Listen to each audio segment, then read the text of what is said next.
आए हैं fresh lock technology जो रखे मसालों को हर समय फ्रेश। गोल्डी मसाले।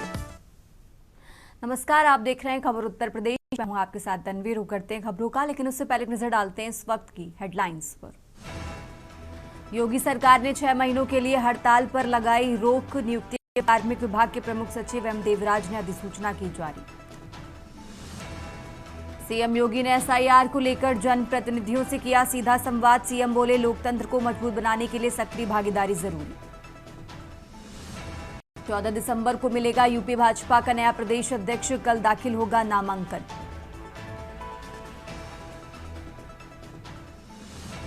यूपी पंचायत चुनाव में नोटा विकल्प और नाम पर लखनऊ हाईकोर्ट में सुनवाई आज। याचिका में 2 की गई समानता के अधिकार की दुहाई।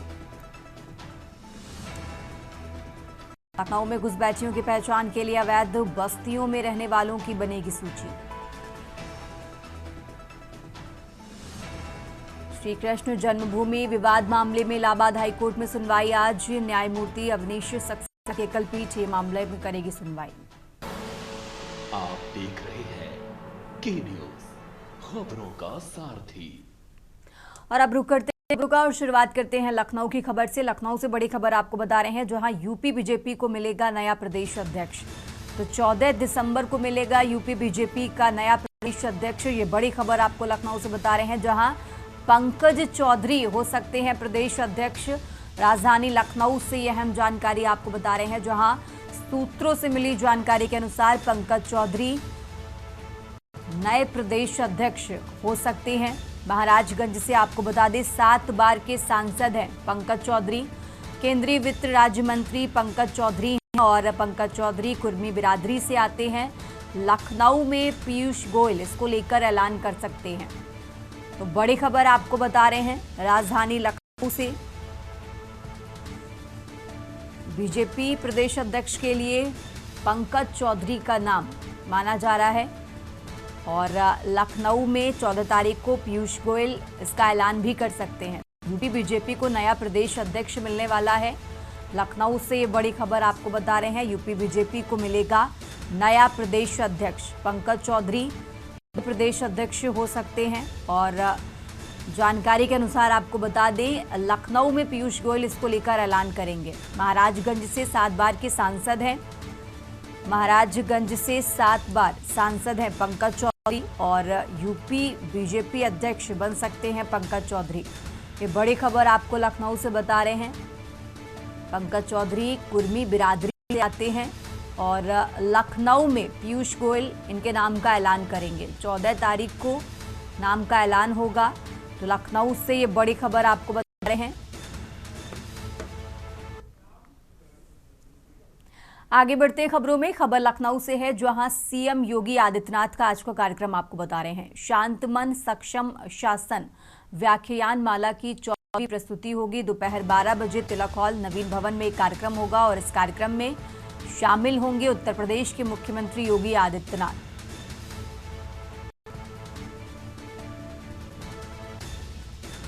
और इसके बाद दोपहर 12 बजे तिलक हॉल नवीन भवन में कार्यक्रम होगा और इस कार्यक्रम में शामिल होंगे उत्तर प्रदेश के मुख्यमंत्री। सचिवालय प्रशासन विभाग आयोजित करा रहा है एक कार्यक्रम और इस कार्यक्रम में मौजूद रहेंगे उत्तर प्रदेश के मुख्यमंत्री योगी आदित्यनाथ। तो लखनऊ से ये बड़ी खबर आपको बता रहे हैं, सीएम योगी आदित्यनाथ का आज कार्यक्रम दोपहर 12 बजे तिलक हॉल नवीन भवन में कार्यक्रम होगा।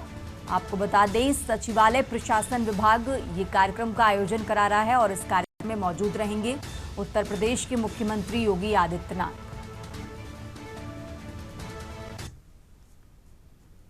आगे बढ़ते हैं खबरों में। लगातार बात कर रहे हैं लखनऊ की। लखनऊ से एक और बड़ी खबर आपको बता रहे हैं, जहां न्यू मेडिसन मार्केट में भीषण आग लगी है। फायर ब्रिगेड टीम ने आग पर काबू पाया है। लखनऊ से ये बड़ी खबर आपको बता रहे हैं, जहां शॉर्ट सर्किट के चलते प्लाजा में आग लगी थी। न्यू मेडिसन मार्केट में ये भीषण आग लगी है। तस्वीरें आपको टीवी स्क्रीन पर दिखा रहे हैं। लखनऊ से ये अहम जानकारी, जहां न्यू मेडिसन मार्केट में भीषण आग लगी है। तो लखनऊ से खबर आपको बता रहे हैं, न्यू मेडिसन मार्केट में भीषण आग।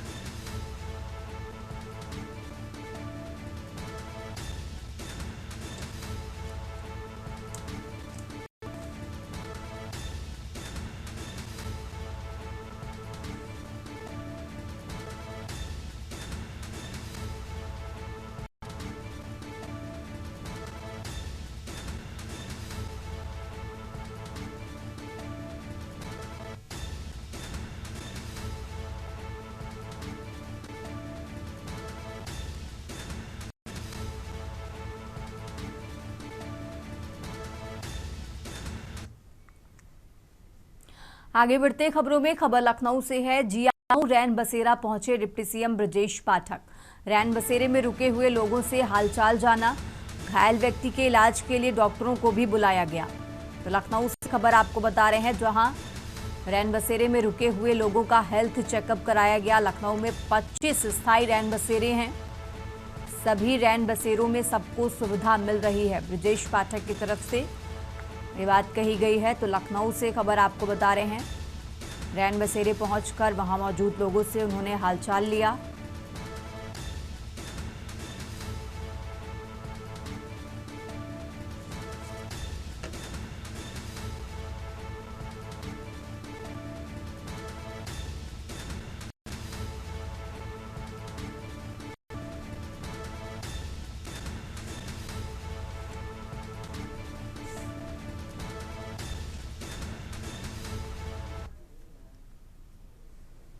और अब खबर कानपुर से है, जहां बिल्हौर तहसील में उप निबंधक कार्यालय को बिल्हौर के सुभानपुर मुरादनगर स्थानांतरित करने के प्रस्ताव के खिलाफ वकील भड़क उठे। सैकड़ों अधिवक्ताओं ने रजिस्ट्रार कार्यालय के बाहर जोरदार नारेबाजी की और तहसील परिसर में ही नया भवन बनाने की मांग दोहराई। बार एसोसिएशन अध्यक्ष ब्रजेश कटियार और लॉयर्स एसोसिएशन अध्यक्ष प्रवीण कटियार के नेतृत्व में वकीलों ने साफ कहा कि स्थानांतरण जनहित के खिलाफ। उनका तर्क है कि तहसील परिसर में पर्याप्त भूमि उपलब्ध रहे और पुराने थाना भवन के हटते ही और जगह खुल जाएगी। मुरादनगर की जमीन को फाइल कर राजस्व अभिलेख दर्ज किए जाने के बाद ये विरोध और भड़क गया। वकीलों ने कलमबंद हड़ताल शुरू कर दी, जिससे तहसील का राजस्व कामकाज प्रभावित होना तय माना जा रहा है।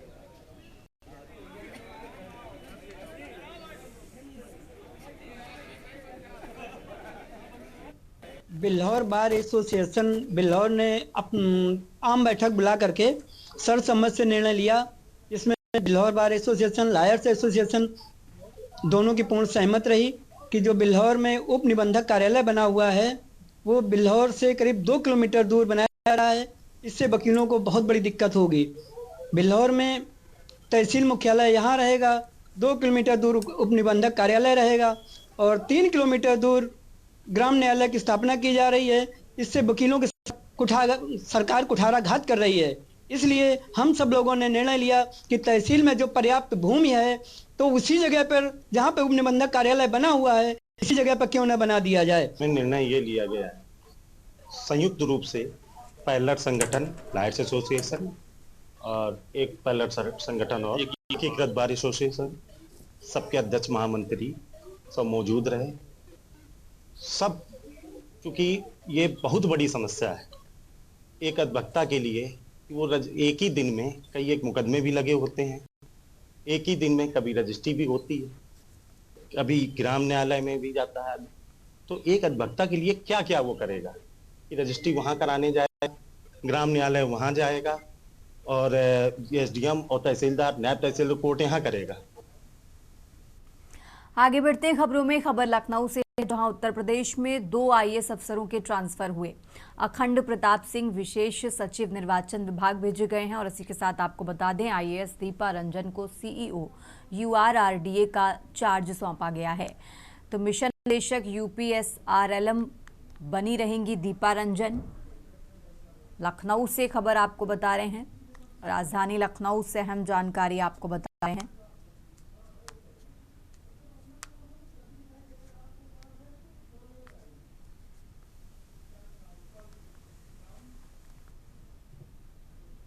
और अब आगे बढ़ते खबरों में, मुख्यमंत्री योगी आदित्यनाथ 11 बजे आजमगढ़ कलेक्ट्रेट सभागार पहुंचे, जहां उन्होंने मतदाता गहन पुनरीक्षण के संबंध में एक महत्वपूर्ण बैठक की। इस दौरान सुरक्षा व्यवस्था बेहद सख्त रही और पूरे कलेक्ट्रेट परिसर को एक तरह में छावनी में तब्दील कर दिया गया। परिसर के चारों ओर भारी संख्या में पुलिसकर्मी तैनात थे। आपको बता दें मुख्यमंत्री की इस अहम बैठक में मंत्री ए के शर्मा, सिंह चौहान, दयाशंकर सिंह, दानिश अंसारी मौजूद रहे। इसके साथ ही मंडल के तीनों जिलों के जिलाध्यक्ष, सभी जनप्रतिनिधि और पिछले चुनाव लड़ने वाले सभी प्रत्याशी भी इस बैठक में उपस्थित थे।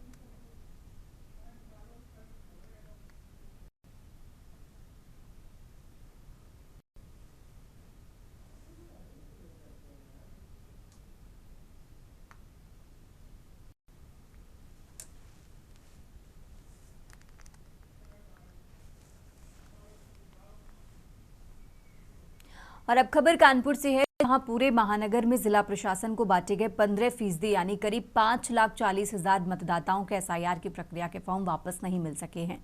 जिलाधिकारी ने बताया कि BLO ने घर घर जाकर फॉर्म बांटे और डाटा फीडिंग का काम भी लगभग पूरा कर लिया है। इसके बाद भी बांटे गए वोटरों जमा न कर पाने वाले लोग फॉर्म नंबर 6 भरकर दोबारा वोटर बन सकते हैं। प्रशासन ने पूरी सूची राजनीतिक दलों के जनप्रतिनिधियों को उपलब्ध करा दी है, जिससे पुनः सत्यापन में कोई त्रुटि न रहे।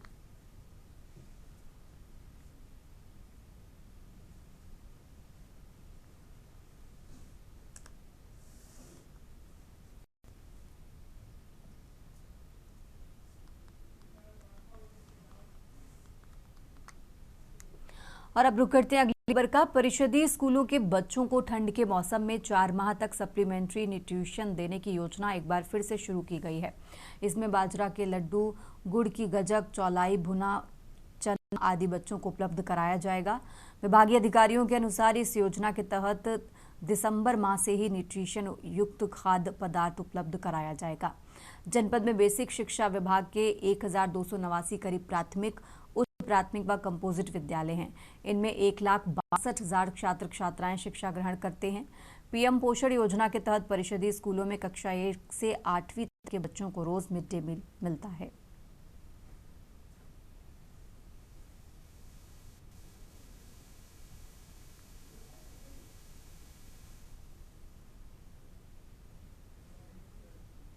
शीतकाल में किसी न किसी प्रकार का कोई पुष्टिकारक पदार्थ हमें खाना चाहिए। ये चिकित्सा पद्धति के अंतर्गत भी आता है। इसी क्रम में गत वर्ष भी शासन ने प्रत्येक बच्चे को 5 रुपए के हिसाब से प्रत्येक गुरुवार को, चाहे चौलाई है या चिक्की है या गुड़ से बने कोई भी पौष्टिक पदार्थ है, वो खिलाने के लिए बोला था। उसी के क्रम में जनपद संभल में भी शासन के निर्देश पर, जो पूरे उत्तर प्रदेश में आरंभ हुआ है, वो प्रत्येक गुरुवार को बच्चों को एक तरह से, जिसको हम गजक कहते हैं या चौलाई के लड्डू या चिक्की, खिलाई जाएगी। और अब खबर नोएडा से है, जहां स्थानीय बाशिंदों को खासकर वन्यजीव प्रेमियों के लिए खुशखबरी है। हाल ही में कबाड़ सामग्री से पार्क विकसित होने के बाद नोएडा प्राधिकरण अब शहर के सेक्टर 91 में बायोडायवर्सिटी यानी डियर पार्क का सपना साकार बनाने में जुट गया है। डियर पार्क मूर्त रूप से लेने के साथ ही लोग परिवारों सहित पहुंचकर हिरणों के झुंड को कुलांचे मारते हुए दीदार करने का लुत्फ उठा सकेंगे।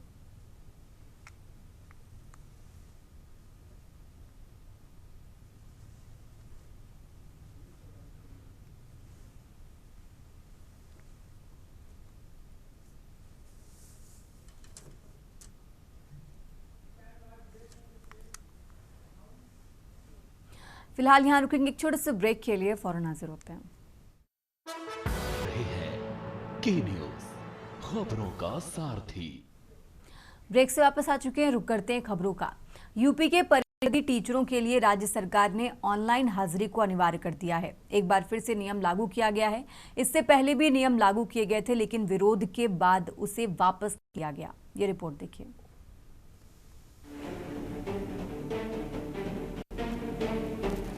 के टीचरों के लिए ऑनलाइन हाजिरी उन्हें विचलित करने वाली है।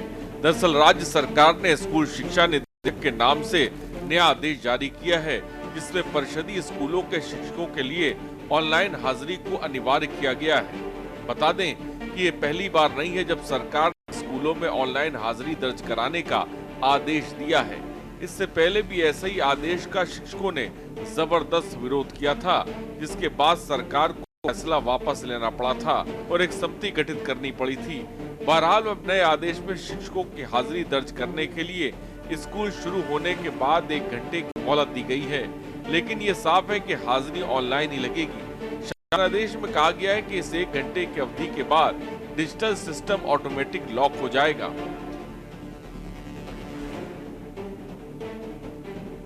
क्या है शिक्षकों की मांग? मांगे पूरी होने बिना इस आदेश को लागू करने पर आपत्ति। ELCL की सुविधा, आधे दिन का अवकाश, मेडिकल की सुविधा, सामूहिक बीमा, गृह जिले में तैनाती, गैर शिक्षक कार्यों से मुक्त रखने की मांग। आपको बता दें कि जिन स्कूलों में खराब नेटवर्क की समस्या है वहां के लिए भी व्यवस्था साफ कर दी गई है। नेटवर्क की दिक्कत होने पर शिक्षक की उपस्थिति ऑफलाइन मोड में रिकॉर्ड हो जाएगी। जैसे ही नेटवर्क आएगा ये ऑफलाइन रिकॉर्ड की गई हाजिरी ऑटोमेटिक ऑनलाइन डिजिटल सिस्टम से लिंक हो जाएगी। स्कूलों के प्रधानाध्यापक ये प्रेजेंट अपडेट करेंगे। अगर प्रधानाध्यापक इस पर आपत्ति जताते हैं तो उनसे चार्ज लेकर किसी अन्य योग्य अध्यापक को ये जिम्मेदारी सौंपी जाएगी। बता दें कि प्रदेश में 1.33 लाख परिषदीय विद्यालयों में तैनात 4,50,000 शिक्षकों पर इस फैसले का असर पड़ेगा। वहीं ये जानकारी सामने आई कि अनुपस्थिति के संबंध में बिना कारण बताओ नोटिस जारी किए और बिना शिक्षकापक्ष जाने शिक्षकों के विरुद्ध कोई कार्रवाई नहीं की जाएगी। अपर मुख्य सचिव ने महानिदेशक स्कूल शिक्षा को जारी निर्देश में कहा कि वे इस निर्णय के अनुसार आगे की कार्रवाई सुनिश्चित कराते हुए इसे शासन को अवगत कराएं। बता दें कि 2024 में शिक्षकों के लिए डिजिटल अटेंडेंस लागू करने का आदेश जारी किया गया था, लेकिन शिक्षकों ने इसका विरोध किया। इसके बाद तत्कालीन मुख्य सचिव की अध्यक्षता में हुई बैठक में समिति बनाकर शिक्षकों की मांगों पर निर्णय करने की बात कही गई। इसके बाद ये मामला ठंडे बस्ते में चला गया। वहीं हाईकोर्ट ने 16 अक्टूबर को शिक्षकों की उपस्थिति सुनिश्चित कराने के लिए आदेश जारी किया था। इसी क्रम में विभाग ने एक समिति का गठन किया। इसमें महानिदेशक स्कूल शिक्षा, निदेशक समाज कल्याण और अल्पसंख्यक कल्याण विभाग, निदेशक बेसिक शिक्षा और SCRT BSA लखनऊ और CBSE के पूर्व चेयरमैन शिक्षक शामिल थे। इन्हीं 6 नवंबर को हुई बैठक के तहत ये निर्देश जारी किए गए। शिक्षक नेताओं ने बिना शिक्षकों की मांग पूरे हुए इस आदेश को लागू करने पर आपत्ति दर्ज कराई। इनमें शिक्षक नेताओं ने बिना शिक्षकों की मांग पूरी हुए इस आदेश को लागू करने पर आपत्ति दर्ज कराई। इनमें शिक्षकों को ELCL की सुविधा, आधे दिन का अवकाश, मेडिकल की सुविधा, सामूहिक बीमा, गृह जिले में तैनाती और गैर शिक्षक कार्यों से मुक्त रखने की मांगे शामिल हैं। परिषदीय स्कूलों के शिक्षकों के लिए एक बार फिर राज्य सरकार ने जो है ऑनलाइन हाजिरी की जो है आदेश जारी कर दिए हैं। इससे पहले भी राज्य सरकार जो है इस ऑनलाइन हाजिरी के आदेश जारी किए थे। उसके बाद शिक्षकों ने काफ़ी विरोध किया था और अपने आदेश को वापस लेना पड़ा था। लेकिन एक बार फिर आदेश करने के बाद उनको सहूलियत जरूर दी गई है कि 1 घंटे तक जो है शिक्षक के ऑनलाइन का इंतजार किया जाएगा और उसके बाद जो है ऑनलाइन की सुविधा को बंद कर दिया जाएगा। अब देखना है कि शिक्षक इस आदेश के बाद आगे के क्या निर्णय लेते हैं। कैमरामैन आदित्य के साथ मनीष तिवारी, के न्यूज, लखनऊ। उत्तर प्रदेश की खबरों में फिलहाल इतना ही। आप देखते रहिए के न्यूज इंडिया। गोल्डी मसाले लाए हैं फ्रेश लॉक